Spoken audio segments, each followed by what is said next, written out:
Hey, man. You don't want that game every other Sometimes year. It only takes one loss. Guess what? Because guess what? It only takes one loss every 4 years, and you're like, fuck. Not if you have so many good teams that they're all ranked, and you push out the American Athletic Conference so they don't matter, and then you lose something like Houston has to be like, yo, Big 12, let me back in. I'm telling you, like, if the West Coast region just said, fuck it, we're going to become our own conference, it's over for everybody else. We have the most progressive laws when it comes to athletes making money off their names anyway. It's a wrap. It will be a wrap. Yeah, it will take some time to map it together. And you don't have to play a round robin. Not everybody has to play each other. You just pick and choose who's going to play who.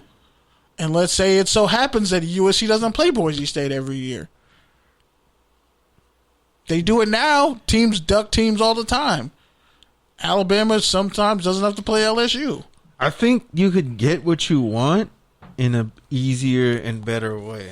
Like just by having those two conferences and then maybe, the Rose Bowl, instead of being the best Big Ten team who keeps getting fucking ran. Okay. Put the best Mountain West team in there. But imagine if you had like the Fiesta Bowl, the Rose Bowl, and then obviously the best team from the division would have to be like a national championship contender. So if your third worst team overall has to be in the Fiesta Bowl and has to be in the Sugar Bowl or has to be in the Rose Bowl via proxy, you're grandfathered in. That's just smart. Like if you have TV deals with the better bowl games, your teams are going to be seen. The Pac-12 has the fucking Alamo Bowl. There's no national implication to that. But if you can get in the Sugar Bowl, if you can take away from ACC teams who sneak into really good bowl games but then get their shit ran, I'm looking at you, Virginia Tech. All right, let's move on. We'll put a pin in this conversation, but it's there. It's there. It's possible. So far, there's literally like one other person who said that it's possible. Like on this earth. Besides you. Like 3 people. And a Mountain West podcast. Shout out to the Mountain West Wire. All right, so Danny White was his name, by the way. UCF's former athletic director, who's now running Tennessee. Now we got touchdown or turnover. Can you find the drop? I can't see shit from here, bro. That's why I took the mouse, but then you took it back from me. I only took it back for a limited. Touchdown turnover. Dwayne Haskins signs with the Pittsburgh Steelers and interviews Hugh Jackson for the vacant offensive coordinator position. I'm gonna say it's a touchdown all the way around. Black head coach, black offensive coordinator, and a black QB project. I think Haskins would benefit from having someone like Hugh Jackson who understands how fast the media can turn on you, but also is a really brilliant X's and O's offensive guy. He might not be the best head coaching candidate just in terms of organization and logistics, but I don't think there's any doubt that he's a great coordinator, and I think landing in Pittsburgh would be the perfect spot for him. Wasn't he in Baltimore at one point too? He was in Baltimore. So he's been all over the North. He's coached every position group. When he talked about it with Brandon Marshall, he's like, if I've coached every position group, then you can't tell me I can't be a head coach because I've coached everything. And his specialty is offense. And I don't think it has anything to do with him and his understanding of the game of football. I think it's more of his Cleveland was a shit managerial status, and he keeps getting these shitty jobs that are organizational. And then he fixed it up and leaves it like he leaves the organization better than he found it, and then doesn't get the credit for. But that's not saying much because he wanted Baker. He was with the Browns and the Raiders, so yeah. But he made the Raiders 8-8. Okay, you took that was not an 8-8 team. You took a dumpster fire and made them you took the respectable. You took the fire out. It's just a dumpster with a shit ton of ash. That's cleaned out. But hey, at least it's not on fire anymore. It's more than Adam Gase fucking did. I just hate Adam Gase. Like, what did he do? I'm not Adam Gase couldn't win with a high school team. I love Hugh Jackson. I thought he should have got another year with the Raiders, but Yeah, I'd rather have Phillip Rivers coach my team. My point is, I think when we've seen Hugh Jackson succeed, whether it was in Baltimore, whether it was in Cincinnati, he had a strong coach in terms of like logistics, in terms of organization, in terms of accountability. And who was the coach over him? A black dude. And so I think going through that again, maybe Hugh can pick some of that up and figure it out. But I mean, like you said, I think it's a good fit for It's not all his fault because he's been in two of the worst organizations in the league, at least in the modern era. And made them better. And made them a little bit better. And then they regressed after he left. Yeah. Cleveland regressed with Freddie Kitchens. As for Haskins, I think it's a good move for him. Like, I think if Ben returns, you get a year under Ben and Hugh. If he doesn't, you're potentially competing with racist Mason Rudolph, or whoever they take in the second round, because I'm sure they'll probably take another quarterback. Riley Dodge or whatever the hell his name was, for a roster spot, which is ideal. I think Haskins has the talent; he could be a starter in this league. He just has to mature and actually get some structure. And I think that Pittsburgh offense is broken anyway, so you might as well learn. It'll be a fresh start for everybody. Like, I think Hugh could actually fix that offense and make them a threat again. Because he'll probably get them some great running backs again. And honestly, he's a really good offensive coordinator. The Bengals' offense was like lethal at times. With Andy Dalton.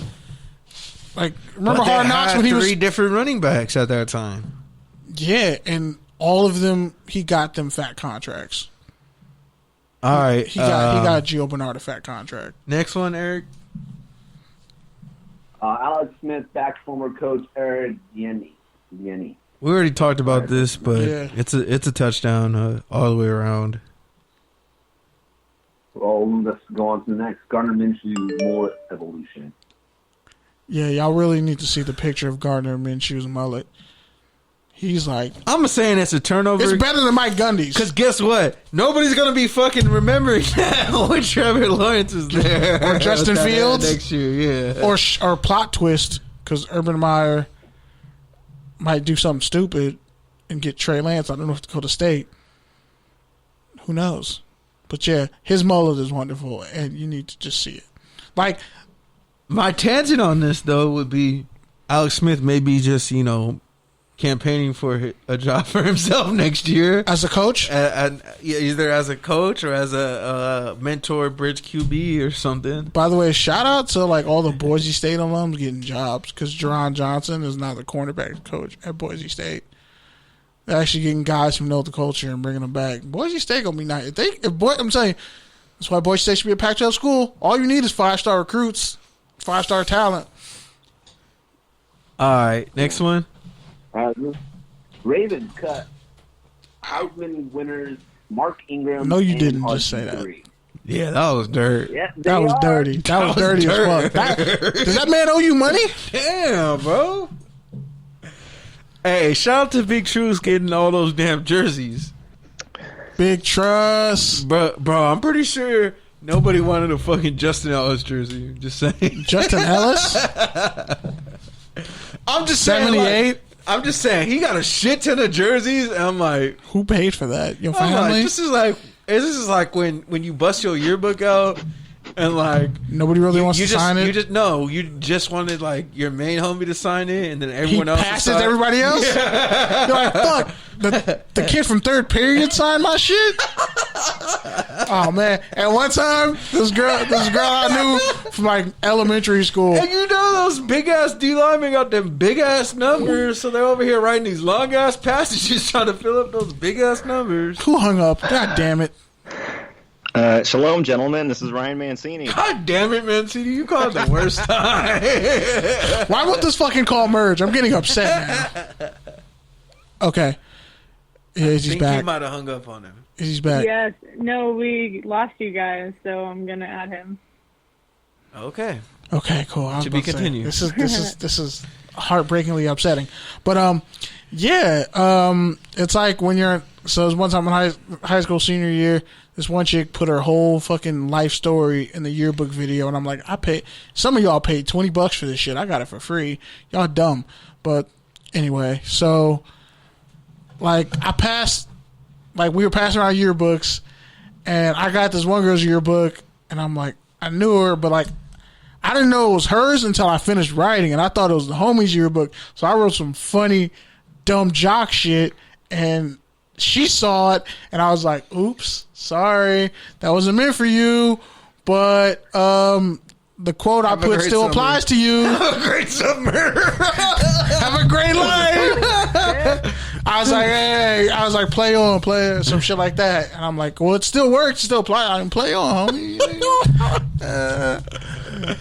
She was cool though. She was cool about it. She laughed. I was like, oh, that wasn't applied to you. You the That's like, the most. I thought that was a dude's yearbook. That's the most all-pro friend zone fucking story you ever told me. You not really, because she's cool. She should let me cheat off her. No, she should let me cheat off her shit.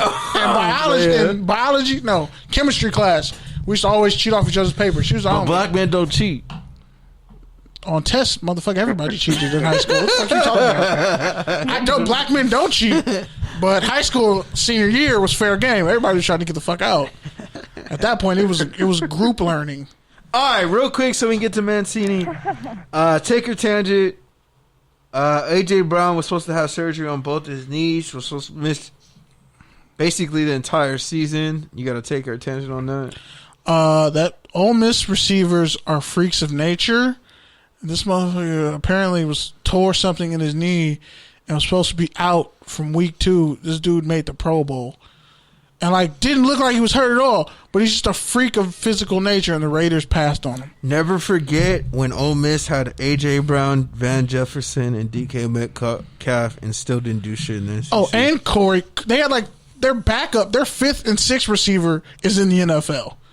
Like, their whole recruiting class of fucking receivers for about 4 years all are in the league right now. Oh, yeah, they had Quan. Yeah, Laquan Treadwell. Yeah, that was the start of it. Too. And they had one more, too. Cody Core. Yeah. They had like 7 dudes. All right. Next up, Trent Bulk is the new Jags GM. Formerly I thought it was Bulky. Is it Bulky or Bulk? Yeah, I think Bulky sounds right. You know I can't talk. I really didn't know either, but yeah, you can't talk. You've gotten better at it this year, though. Good for you. Wait for this next one. Go ahead. Say Methuselah. Just say you gotta Methuselah. take her tangent on that. If it ends the way it did in San Francisco, Urban Meyer's gonna be a worse head coach than fucking Rick Pitino was with the Celtics. Ooh, that was bad. That was disgusting. See, I know my NBA shit. Don't play me ever. I hate talking about the Celtics. Fuck up, bro. See, he has to admit it. He has to admit. Just because you admitted one slightly. You don't even know. You remember, they were like 18 and 64 or some shit. Just because you admitted. They were terrible. Just because you I know my NBA shit. One off the beaten path coach. No. Rick Pitino's kind of like a big deal. He should have been a CSUN coach, but whatever. Again, that's a whole nother story. That's a whole nother podcast. That's like somebody. That's like if Mikhail was like, "Oh yeah," just like when Pete Carroll was with New England. You mean they'd the be Jets? like, "Okay." You mean the Jets. My bad. Look at you. Look at you.